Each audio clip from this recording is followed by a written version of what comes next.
Okay, so I'm sure not all of you want to sit through me talking for 45 minutes about, the Dark Knight trilogy and just kind of watch me processing my thoughts about The Dark Knight Rises. So I'm going to do a really quick condensed review here. I'm going to hopefully get it out within, a couple minutes. And if you want to see me talk about it more, well, there's my last video that I did last night right after I got home from the movie. Um, Dark Knight Rises is to me the least of the three in the Christopher Nolan Batman trilogy. Least favorite. I think worst would be too harsh a term because it's still a pretty damn good movie. Um, Story, it's been 7 years since The Dark Knight. Gotham City is at peace, and uh, you know Christian Bale has become a shut-in. Batman has been gone since, and he's been turned into this villain so that they could continue this lie about Harvey Dent being this, the White Knight, the hero. So this entire, piece is built on a foundation of lies, which is eating away at Commissioner Gordon, maybe the city in general. And underneath the city, they discover in the sewers Bane, who is the villain in this one, and a whole army of guys he's building up for something. And, before long, he makes his attack on the city. And, Bruce Wayne has to, come out of retirement and become Batman again one last time to really save this city. If you thought what the Joker was doing to it and the Dark Knight was bad, well, Bane's got much worse plans on a much bigger scale. And unlike the Joker, Bane has a reason for doing what he wants to do. Now, I don't really have a problem with this film. I thought it was, like I said, pretty damn good. It's just when you compare it to the other two. It's a little too downbeat, and kind of depressing. Not that the other ones were happy movies, but it's just there's a little too much of it in this, and it's a little too long. They could have tightened it a little bit. It doesn't feel like an almost 3 hour movie, but it does feel a bit long. It feels a little bit slow near the beginning. They could have cut a little bit. And mainly, and this isn't even a criticism of the film, except it just doesn't have that wow factor that the Dark Knight had, and that Batman Begins had to a degree, because you didn't know what to expect with Batman Begins. You watched it and you're like, whoa, that was amazing. And then Dark Knight comes along and you're like, blown away. And then you come into this and you're like, that was pretty good. He wrapped it up nicely. And I think, it was an uphill battle for Christopher Nolan on this third one, because he set the bar so goddamn high that, even he's going to have trouble topping it. There's only so many times that you're going to be able to be that great in your career, He created a masterpiece with The Dark Knight, in my opinion. I think that film is damn near perfect. It's just like a roller coaster ride from start to finish with a absolutely perfect final minute. The final shot the final scene when he's giving the speech about the Dark Knight, and then you see Batman going up this on ramp, and it cuts to black and it says the Dark Knight, and it was perfect. The ending comparatively is just it's the end, so it's not as exciting.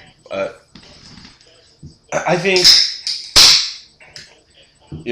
Christopher Nolan's job here, what he was trying to do is to end it in as epic a fashion as possible, and I think he, for the most part, pulled it off.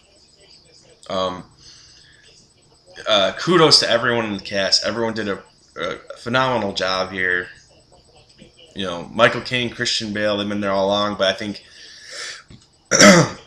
excuse me, Michael Caine and Christian Bale, I think they give their best performances in this one, actually, out of the three. And two characters in particular really surprised me and stole the film from them almost. And that was Anne Hathaway as Selina Kyle, and Joseph Gordon-Levitt as this good guy cop, who I can't remember his name, although I do remember one variation of his name, which I won't say because it's a spoiler. But, Joseph Gordon-Levitt is very good as the good cop who's trying to help Batman, and Selena Kyle, or Anne Hathaway's Selena Kyle, she really nails the role, and you could tell. Besides the fact that she nails it, that Christopher Nolan really loves the character of Selena Kyle, and he really dug into the essence of her and brought it out in a very adult fashion, and complex way, and she looked damn good in that suit. What else? Is there anything big else I have to touch on?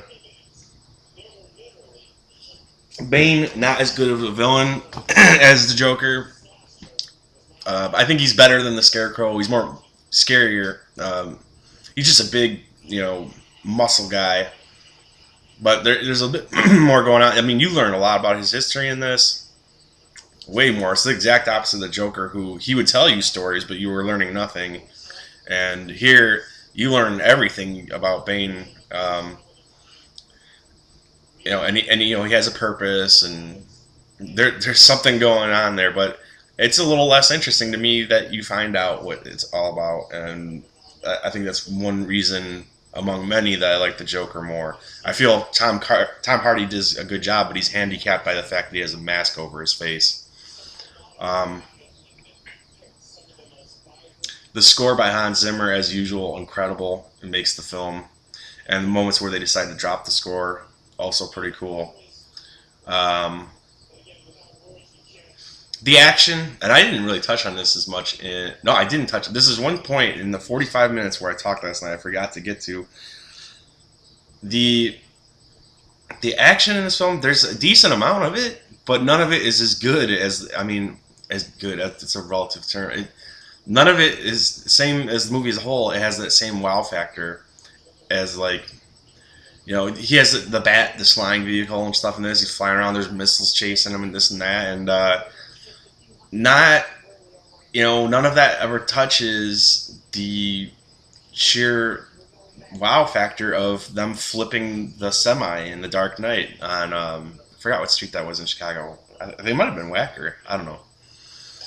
Something else I forgot to mention is I was a little worried about the look of the city because I thought they made Chicago look beautiful, and it's my hometown, so I'm partial to it in the first two. They did a good job with Philly here, and I think they also used New York a little bit. It looked cool. I am still partial to the way Chicago looked. But anyways, geez, I covered it all pretty much. The story here is... Whoa. The story here, I don't know what just happened right there with my camera, but the story here is just as good as the others. It's just the film as a whole, it just doesn't. And what I said in my longer review, and I'll say it again here because it's the most important thing, or the most illustrative way for me to explain the difference here. When I walked out of The Dark Knight, I was like breathless and blown away, and I wanted to tell all my friends. I wanted to take everybody I knew to go see the movie, and I would not shut up about it forever. And then in this one, I was just like, it was pretty cool. Like, this part was cool, that part was cool. We discussed it for a little bit on the way home, and then, I thought about it last night during the review, and I did it doing this review again today. I'm hoping to do a spoiler cast on Movie Dudes with my co-host Chris. And then probably after that, I probably won't think about Batman for a good while after that. It might make my top 10 list of the year, possibly. I don't know, though. When I saw The Dark Knight, I knew it was going to be a number one on my list. So that's the difference. It's not his bad movie anyway. It's quite good, and it's a good ending to the trilogy. It just doesn't... It's not quite up there with the first two, and I don't think it was ever possible, given what he did with The Dark Knight. I just don't think there was any way that they could have topped it. And I'll throw two more things out there that I did say in my longer review. There are a couple twists. There are a couple surprises. There are a couple cameos, if you want to call them cameos. I'll call them cameos to be spoiler-free here. One twist I loved, and it involves one of the new characters, I'll say that. And it's a great twist because it stares you in the face the whole time. What do I mean by that? It's kind of like The Sixth Sense the whole time. They never... It wasn't like you couldn't guess that Bruce Willis was a ghost. Because there's all sorts of clues in it. It's right there in your face through the whole movie. He gets shot at the beginning of the movie, and the next scene you see him, he's talking to a kid that sees ghosts. I mean, you could have been able to figure out, and that's what makes it.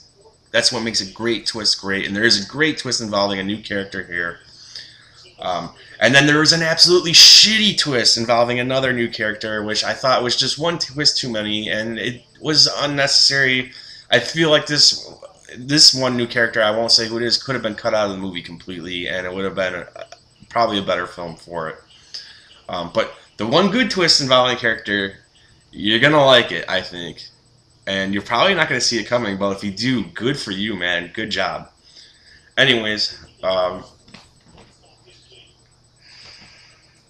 well, that's my thoughts on The Dark Knight Rises shorter version. If you want to see me talk about, me processing the whole thing and saying basically what I said here, but in much longer, excruciatingly rambling detail, as well as I talk a little bit more about the first two films, and I spend probably a good 5 minutes at least talking about the shooting in Colorado, which sucks.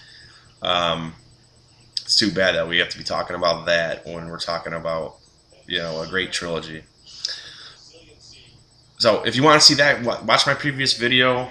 I'm sure some people will enjoy it. I do enjoy long form videos on occasion. I certainly watch a lot of them, but sometimes I know a lot of people just kind of want you to get done with it. So there's my shorter version of my thoughts on it. Either one you check out, leave a comment, let me know below what you thought of the movie. And of course, I'll see you in an hour or so for Breaking Bad. So later.